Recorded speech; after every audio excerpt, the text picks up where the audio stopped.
বস্তু বা উপাদান এর কতগুলো বৈশিষ্ট্য আছে, যেমন ওজন আছে, আয়তন আছে, এরকম অনেকগুলো বৈশিষ্ট্য আছে। আমরা গত ক্লাসে পদার্থের বৈশিষ্ট্য একটি আয়তন, পদার্থের একটি আয়তন থাকতে হবে এরকম সম্পর্কিত তথ্যগুলো জানতে পারছি। আয়তন হচ্ছে একটি বস্তু যতটুকু জায়গা দখল করে তাই তার আয়তন।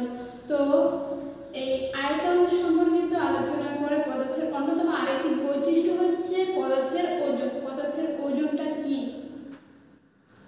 আমরা আমাদের আশপাশে বা চারপাশে অনেক ধরনের বস্তু দেখতে পাই। সারাক্ষণে আমাদের কোনো না কোনো বস্তুর সংস্পর্শে বা পাশাপাশি থাকতে হয়।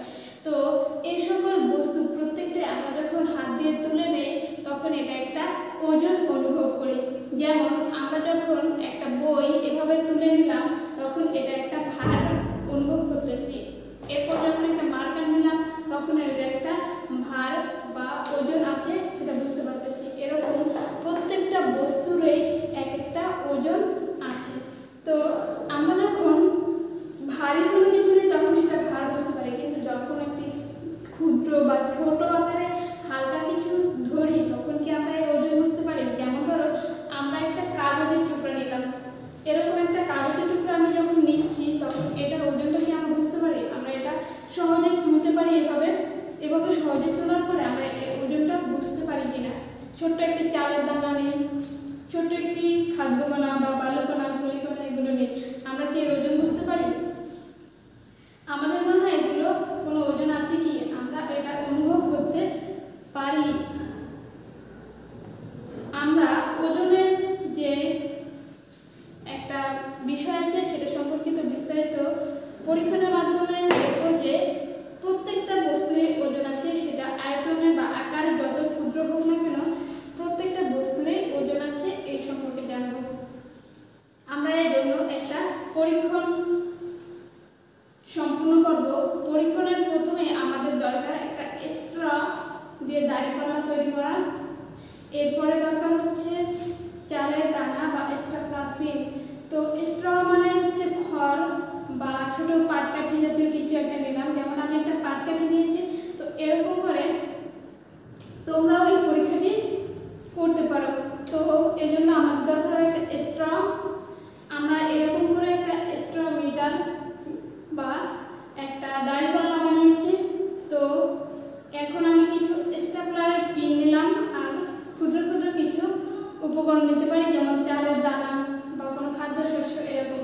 তো এই তিনটা জিনিস নেওয়ার পরে আমরা একটা ছক তৈরি করব। ছক তৈরি করে সেখানে লিখব আমরা এই পরীক্ষণের মাধ্যমে কি কি জানতে পারছি। তো এই জন্য আমরা ছোট্ট একটা ছক তৈরি করে নিই খাতায়।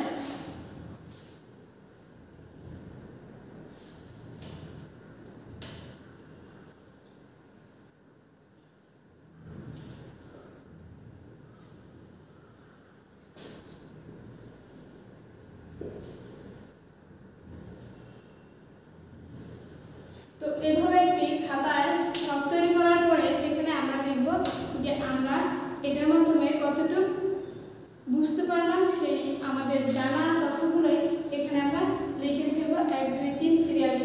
এভাবে প্রথমে আমরা কি জানতে পারলাম, দ্বিতীয়ত কি ফলাফলটা পেলাম, এভাবে 4-5টা অপশন রাখি, এখানে আমাদের তথ্যগুলো লিখব। তো একটা হাতের উপর একটা চালের দানা রাখি। আমরা যদি ছোট্ট একটা চালের দানা নেই তখন কি আমরা এর ওজন বুঝতে পারি? এরকমভাবে আমি ছোট্ট একটা পিন হাতে নিলাম, এখন এটা কি আমরা ওজন বুঝতে পারি যে এর ওজন কতটুকু? না, আমরা এটা মনে হয় যে এর ওজন আছে নাকি, এটা তো সামান্য একটা পিন। তো আমরা এভাবে যখন অনেকগুলো বস্তু একত্রিত করি, যেমন 1 কেজি চাল যখন আমরা নিই সেখানে দেখি যে এখানে গুনলে অনেক অনেক চাল হবে, হাজার হাজার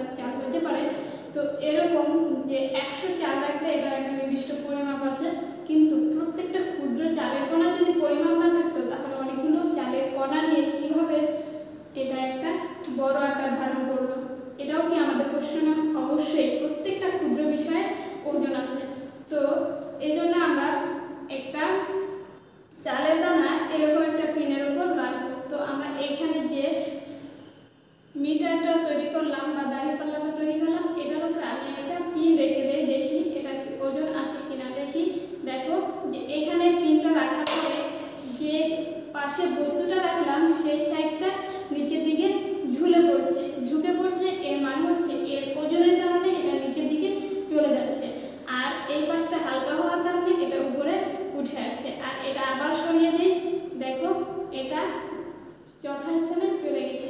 তো এভাবে আবার দিলে এটা আবার নিচে পড়ে যাচ্ছে, এর কারণ হচ্ছে এটার একটা ওজন আছে, এই ছোট্ট পিনটারও একটা ওজন আছে, প্রত্যেকটা ছোট ছোট বস্তুরই একটা ওজন আছে। একটা চালের দানার যেমন ওজন আছে, তেমনি ছোট্ট একটা কাগজের টুকরারও ওজন আছে। তো আমরা ছোট্ট একটা কাগজের টুকরা এভাবে ভাঁজ দিয়ে যদি এখানে রেখে দেই, তাহলে দেখা যাবে যে এটার একটা ওজন আছে। তো আমরা এভাবে পরীক্ষণটা সম্পূর্ণ করার মাধ্যমে আমরা কি কি তথ্য খুঁজে পেলাম বা কি কি ফলাফল পেলাম সেগুলো এখানে লিখি। যে দাঁড়িপাল্লার এক পাশে কোনো বস্তু রাখলে কি ঘটবে, কেন ঘটবে বলে তুমি মনে করো? এরপর হচ্ছে এই ঘটনা থেকে তুমি কি কোনো সিদ্ধান্ত নিতে পারছো? প্রথম প্রশ্ন, দাঁড়িপাল্লার ওপরে চালের দানাটি রাখলে কি ঘটবে? আমরা দেখতে পাচ্ছি যে এখানে এই দাঁড়িপাল্লাটার উপরে একটা পিন রাখার ফলে সেটা নিচের দিকে ঝুঁকে পড়ছে, যেই পাশে পিনটা রাখা হয়েছে সেদিকে এভাবে ঝুঁকে পড়ছে। তো এরপরে যখন এই ঘটনাটা দেখতে পাচ্ছি, তার মানে আমাদের একটা সিদ্ধান্ত চলে আসছে যে যেই পাশটায় রাখছি সেই সাইডটা যেহেতু ঝুঁকে পড়ছে, সেই পাশটা যেহেতু ঝুঁকে পড়ছে, বস্তুটির দিকে যেহেতু ঝুঁকে পড়ছে, তার মানে হচ্ছে প্রত্যেকটা বস্তুর ওজন আছে, সেটা যতই ক্ষুদ্র হোক। তো আমরা এই পরীক্ষণের মাধ্যমে জানতে পারছি যে দাঁড়িপাল্লার যখন একপাশে কোনো বস্তু রাখি, তখন বস্তুটি যতই ছোট হোক না কেন, সেই বস্তুটির দিকে দাঁড়িপাল্লাটি ঝুঁকে পড়ে বা হেলে পড়ে। এই পরীক্ষা থেকে আমরা বুঝতে পারি যে বস্তুর ওজন আছে, সেটা যতই ক্ষুদ্র হোক। তাহলে ওজনটা কি সেটা একটু জেনে নেওয়া যায়। এখন আমরা জানবো ওজন কি। প্রত্যেকটা পদার্থেরই একটা ওজন আছে, এটা পদার্থের একটি বৈশিষ্ট্য। তো পদার্থের এই বৈশিষ্ট্যটা আসলে কি সেটা কিন্তু ইতিমধ্যে আমরা একটু হলেও জানতে পারছি। তো বিস্তারিত দেখি পদার্থের ওজনটা কি। পদার্থ ধুলা বা কণার মতো কোনো বস্তু বা যত ক্ষুদ্রই হোক না কেন, প্রত্যেকটা বস্তুর একটি ওজন আছে। তো কোনো বস্তুকে পৃথিবী তার কেন্দ্রের দিকে কত জোরে টানছে তাই হলো বস্তুর ওজন। ওজনটা কি? পৃথিবী সম্পর্কে আমরা জানি, তাই না? পৃথিবীটা হচ্ছে একটি গোল ভূখণ্ড। তো আমরা পৃথিবীর কোথায় বাস করছি? আমরা কি পৃথিবীর ভিতরে বাস করছি, এখানে বাস করছি? না, আমরা বাস করছি পৃথিবীর এই উপরে পৃষ্ঠে, পৃথিবীর এই সাইডটায় আমরা বাস করছি, পৃথিবীর এই উপরে আমরা বাস করছি। আর এর চারপাশে রয়েছে আকাশ এবং অন্যান্য অবস্থা। তো এই যে পৃথিবীটা দেখছি, পৃথিবীর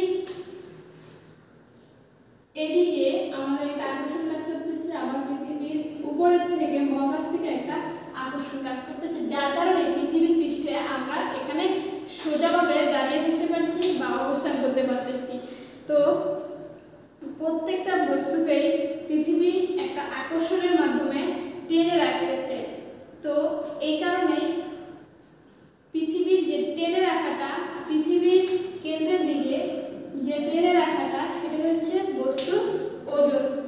বস্তুকে পৃথিবী তার কেন্দ্রের দিকে টেনে নেয়। এই টেনে নেওয়াটা কত জোরে হচ্ছে সেটা হচ্ছে বস্তুর ওজন। তার মানে কোনো বস্তুকে পৃথিবী তার কেন্দ্রের দিকে কতটুকু জোরে টানছে বা কত জোরে টানছে তাই হলো বস্তুর ওজন। আমরা দাঁড়িপাল্লা বা নিত্যি ব্যবহার করে এই ওজন সম্পর্কে ধারণা করতে পারি বা ওজন পরিমাপ করতে পারি। তো বস্তুর ওজন পরিমাপের একক হচ্ছে গ্রাম বা কিলোগ্রাম বা কেজি, সংক্ষেপে আমরা যেটাকে কেজি বলে থাকি। তো আমরা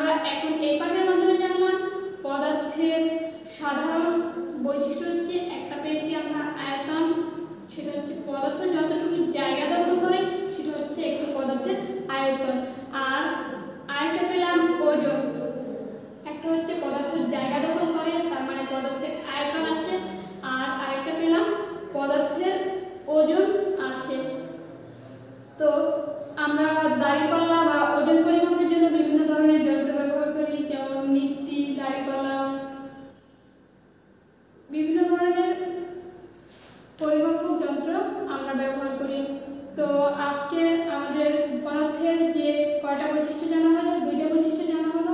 এই দুইটা বৈশিষ্ট্য সম্পর্কিত যাবতীয় তথ্য আমরা সুন্দরভাবে বুঝতে পারছি। যদি বুঝে থাকি অবশ্যই এটাকে চর্চার মাধ্যমে আরও উন্নত করতে হবে। আমাদের একটা ভালো পরীক্ষা প্রস্তুতি সহ জীবনের সকল ক্ষেত্রে আমাদের জানা এই তথ্য ও জ্ঞানগুলোকে কাজে লাগাতে হবে। কাজে লাগিয়ে আমাদের জীবনকে সুন্দর ও সাফল্যমণ্ডিত করতে হবে। আজকের ক্লাসে আমাদের আলোচনার বিষয় ছিল পদার্থের ওজন। আমরা সে সম্পর্কিত আলোচনাটি আজকের মতো এখানেই শেষ করলাম। আগামী ক্লাসে আমরা জানব বায়ু। বায়ু কি, বায়ু কিভাবে বুঝবো যে আমাদের বায়ুর ওজন আছে, বায়ু একটা পদার্থ। তো সেই সম্পর্কিত আলোচনাটি আমরা আগামী ক্লাসে জানবো। আজকের ক্লাসের আলোচনা এই পর্যন্ত শেষ হতে, আগামী ক্লাসে আবার তোমাদের সাথে আসছি।